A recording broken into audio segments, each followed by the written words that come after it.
Maple Street was the kind of place where nothing bad ever happened, or so the residents thought. It was a quiet, picturesque neighborhood with tree-lined streets and friendly neighbors who looked out for each other. But all that changed one warm summer evening when Emily Carter went missing. Emily was a bright, cheerful 7-year-old with a love for adventure. That evening, she had been playing in her front yard, her laughter filling the air as she chased fireflies. Her mother, Sarah, watched from the porch, occasionally glancing up from her book to make sure Emily was safe. It was a scene that had played out countless times before, but this time, something felt off. At around 8 p.m., Sarah went inside to prepare dinner, calling Emily to come in soon. When she returned to the porch just 10 minutes later, Emily was gone. Panic set in as Sarah searched the yard, calling her daughter's name. There was no answer, only the eerie stillness of the evening. The police were called, and a search party was quickly organized. Neighbors joined in, combing through the nearby woods and canvassing the streets. But despite their efforts, there was no sign of Emily. Days turned into weeks, and the small town of Maple Street was gripped by fear and grief. Detective John Reynolds was assigned to the case. A seasoned investigator with a reputation for solving the toughest cases, he was determined to find Emily and bring her home. As he delved deeper into the investigation, he discovered that Maple Street held dark secrets that had been buried for years. One of the first things Reynolds did was interview the neighbors. Most had seen nothing unusual that night, but one elderly woman, Mrs. Parker, mentioned seeing a van she didn't recognize parked near the Carters' house around the time Emily disappeared. It was a flimsy lead, but it was all Reynolds had. He began to dig into the van's description, checking traffic cameras and speaking with anyone who might have seen it. His persistence paid off when he found a grainy image of the van leaving Maple Street around 8:15 p.m. on the night Emily vanished. The license plate was unreadable, but it was a start. As Reynolds continued his investigation, he uncovered disturbing information about the town's history. Maple Street had been the site of several unsolved disappearances over the past 3 decades, all involving young children. The similarities between the cases were too striking to ignore. Reynolds' investigation led him to an abandoned farmhouse on the outskirts of town. It had once belonged to a man named Harold Green, who had died under mysterious circumstances years earlier. Locals whispered that the house was cursed, but Reynolds suspected there was more to the story. With a search warrant in hand, Reynolds and his team entered the farmhouse. Inside, they found a series of hidden rooms and passageways filled with disturbing artifacts and old photographs of the missing children, including Emily. The evidence suggested that Green had been involved in the disappearances, but it was unclear if he had acted alone or if someone else had continued his dark legacy after his death. In the basement of the farmhouse, Reynolds made a chilling discovery. There, in a small, windowless room, was a makeshift prison cell. Inside, he found Emily, alive but traumatized. She was malnourished and terrified, but otherwise unharmed. Emily's rescue brought a sense of relief to the town, but the questions remained. Who had taken her and why? As Emily began to recover, she spoke of a man who had kept her in the basement, feeding her just enough to keep her alive. She described him as tall, with a deep voice and a scar on his left hand. The description matched a man named Peter Wilson, a drifter who had been seen around Maple Street in the weeks leading up to Emily's disappearance. Wilson had a criminal record and had once worked for Harold Green as a handyman. He became the prime suspect in the case. Wilson was eventually tracked down in a neighboring state and arrested. Under interrogation, he confessed to the kidnapping and the previous disappearances, claiming he had been carrying on Green's work. His motives were never fully understood, but he spoke of hearing voices that commanded him to take the children. The discovery of Emily and the arrest of Wilson brought a grim closure to the case. Maple Street began to heal, but the scars of the past remained. The farmhouse was demolished, and the town tried to move on, but the memory of what had happened lingered in the shadows. Emily Carter would never be the same. The horrors she had endured left deep emotional scars, but with the support of her family and community, she slowly began to rebuild her life.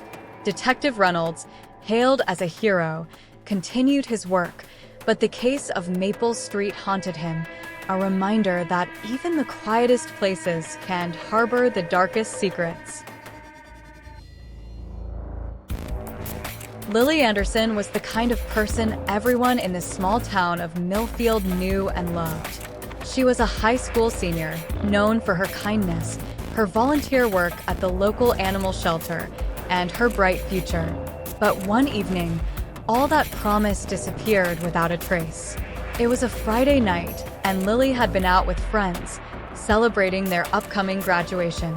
They went to the local diner, laughed over milkshakes, and talked about their plans for the future. Around 10 p.m., Lily left the diner alone, telling her friends she wanted to walk home and enjoy the cool evening air. That was the last time anyone saw her. When Lily didn't come home that night, her parents grew worried and called the police. A search was quickly organized, and the whole town rallied to find the missing girl. They scoured the woods, searched abandoned buildings, and questioned everyone who might have seen her. But days turned into weeks with no sign of Lily. Detective Rachel Hayes was assigned to the case.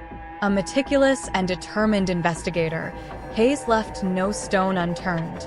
She started by interviewing Lily's friends, family, and anyone who had seen her that night. Most had seen nothing unusual, but one detail stood out.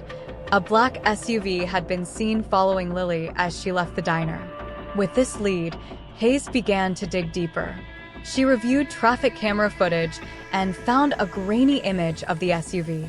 The license plate was partially visible, and after running it through the database, it led her to a man named Jack Turner. Turner was a local mechanic with a history of minor criminal offenses, but nothing violent. Hayes decided to pay him a visit. Turner was cooperative, claiming he had no idea who Lily was and that his SUV had been parked outside his shop all night. He even provided an alibi, stating he had been working late and had witnesses to prove it. Despite his cooperation, something about Turner's demeanor made Hayes suspicious. Hayes continued her investigation, digging into Turner's background. She discovered that he had been fired from his previous job for inappropriate behavior and had a restraining order filed against him by a former girlfriend. These details painted a troubling picture, but there was still no concrete evidence linking him to Lily's disappearance. Undeterred, Hayes decided to conduct a thorough search of Turner's property. She obtained a warrant and, with a team of officers, searched his house, garage, and workshop. They found nothing out of the ordinary until they reached a hidden basement room beneath the garage. In the basement, they found a chilling sight: photographs of Lily, taken without her knowledge, and personal items that had gone missing from her home. There was also a map of Millfield with routes marked out, indicating someone had been watching her for weeks. But most disturbingly, they found a set of keys and a diary that belonged to Lily. Turner was immediately arrested, and under intense interrogation, he finally confessed. He had become obsessed with Lily after seeing her at the diner weeks earlier. He had followed her, watched her, and eventually abducted her. He admitted to keeping her in the basement for several days before she managed to escape. But he claimed he hadn't seen her since. Hayes knew she was running out of time. She organized another search, focusing on the areas marked on Turner's map. They combed through the dense woods and abandoned buildings, following every lead. Finally, in an old and used cabin deep in the forest, they found Lily. She was alive but weak, having survived on little food and water. She was terrified but relieved to be rescued. The trauma she endured had left deep scars, but she was a fighter. With the support of her family and the community, she began the long road to recovery. Turner was charged with kidnapping, stalking, and several other offenses. He was sentenced to life in prison without the possibility of parole. The town of Millfield breathed a collective sigh of relief, but the ordeal had left a lasting impact. They rallied around Lily, ensuring she had the support she needed to heal. Detective Hayes was hailed as a hero for her relentless pursuit of justice. She continued her work, but the case of Lily Anderson stayed with her, a reminder of the darkness that can lurk behind the most ordinary facades. And for Lily, every day was a testament to her strength and resilience, a journey to reclaim the life that had been stolen from her. Evergreen Lane was a quiet cul-de-sac in a suburban neighborhood, the kind of place where everyone knew each other and nothing out of the ordinary ever happened. That was until the disappearance of Mark Harrison, a well-liked school teacher, shocked the community to its core. It was a crisp autumn evening when Mark left his home to attend a late-night meeting at the local school. He kissed his wife, Jane, goodbye and promised to be back by 9 p.m. When he didn't return, Jane grew worried and called the school, only to be told that the meeting had ended hours earlier and that Mark had left on time. Panic set in, and Jane immediately contacted the police. Detective Laura Bennett was assigned to the case. Known for her sharp instincts and tenacity, Bennett began by retracing Mark's steps. She interviewed his colleagues, friends, and family, all of whom insisted that Mark had no enemies and that his disappearance was completely out of character. His car was found parked in the school lot, but there were no signs of a struggle. As Bennett delved deeper into Mark's life, she discovered that he had been acting strangely in the weeks leading up to his disappearance. He had been more withdrawn, often lost in thought, and had mentioned feeling like he was being watched. Jane confirmed that Mark had become increasingly paranoid, frequently checking the locks on the doors and windows. Bennett's investigation led her to an abandoned house at the end of Evergreen Lane. The house had been empty for years, a relic of a time-long past, and the neighborhood children often told stories about it being haunted. Some residents claimed to have seen lights in the windows at night, but these claims were dismissed as overactive imaginations. With a search warrant in hand, Bennett and her team entered the house. The air was thick with dust, and the floorboards creaked underfoot.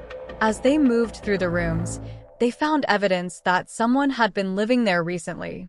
Empty food containers, a sleeping bag, and a series of notebooks filled with cryptic drawings and notes were scattered around. In the basement, they found a hidden room that had been carefully concealed behind a false wall. Inside, there were photographs of Mark Harrison pinned to the walls, along with detailed notes about his daily routines. It was clear that someone had been stalking him for months.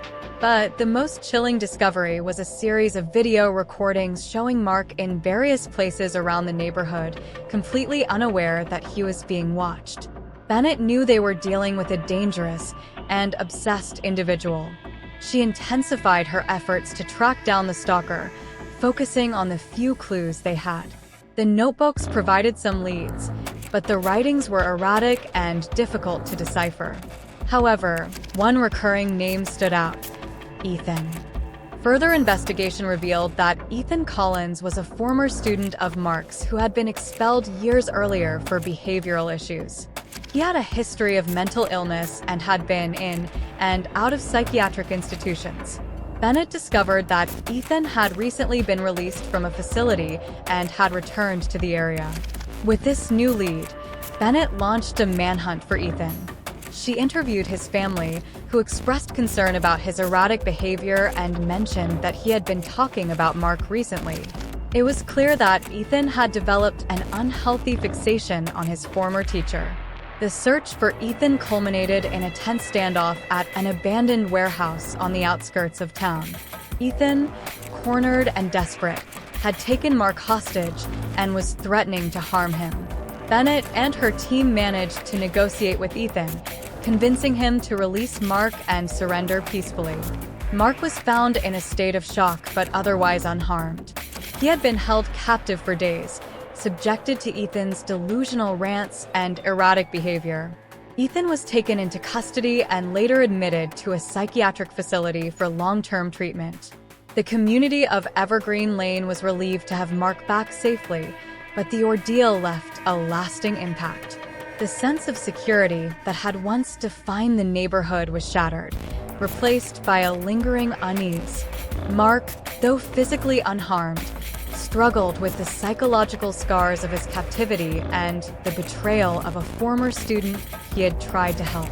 Detective Bennett was commended for her work, but she knew the case was a stark reminder of the unpredictable nature of human behavior.